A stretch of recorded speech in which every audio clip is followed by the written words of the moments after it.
Hello friends, എല്ലാവർക്കും welcome to info for life channel. ഇന്നത്തെ നമ്മുടെ വീഡിയോ കുരുമുളക് കൃഷിയുടെ ഇന്നത്തെ അവസ്ഥയെക്കുറിച്ചും ഇനി നമുക്ക് ഇതിൽ നിന്നും എന്തൊക്കെ പ്രതീക്ഷിക്കാം എന്നുള്ള രീതിയിലുള്ള ഒരു വീഡിയോ ആണ് നമ്മൾ ചെയ്യുന്നത്.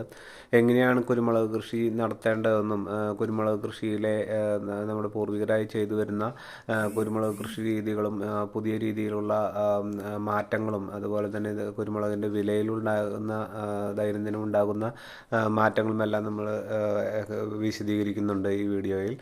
അപ്പോൾ എല്ലാവർക്കും ഈ വീഡിയോയിലേക്ക് സ്വാഗതം. നിങ്ങളെ സുഹൃത്തുക്കൾക്കും കൃഷിയെ സ്നേഹിക്കുന്നവർക്കും ഈ വീഡിയോ ഷെയർ ചെയ്ത് കൊടുക്കുവാൻ അഭ്യർത്ഥിക്കുന്നു. വീഡിയോ സബ്സ്ക്രൈബ് ചെയ്യാതെ കാണുന്നവരുണ്ടെങ്കിൽ ദയവ് ചെയ്ത് സബ്സ്ക്രൈബ് ചെയ്യണമെന്ന് അഭ്യർത്ഥിക്കുന്നു. കുരുമുളക് കൃഷിയിൽ നമ്മൾ കാലങ്ങളായിട്ട് അനുവർത്തിക്കുന്ന ഒരു രീതി എന്ന് പറയുന്നത് കുരുമുളക്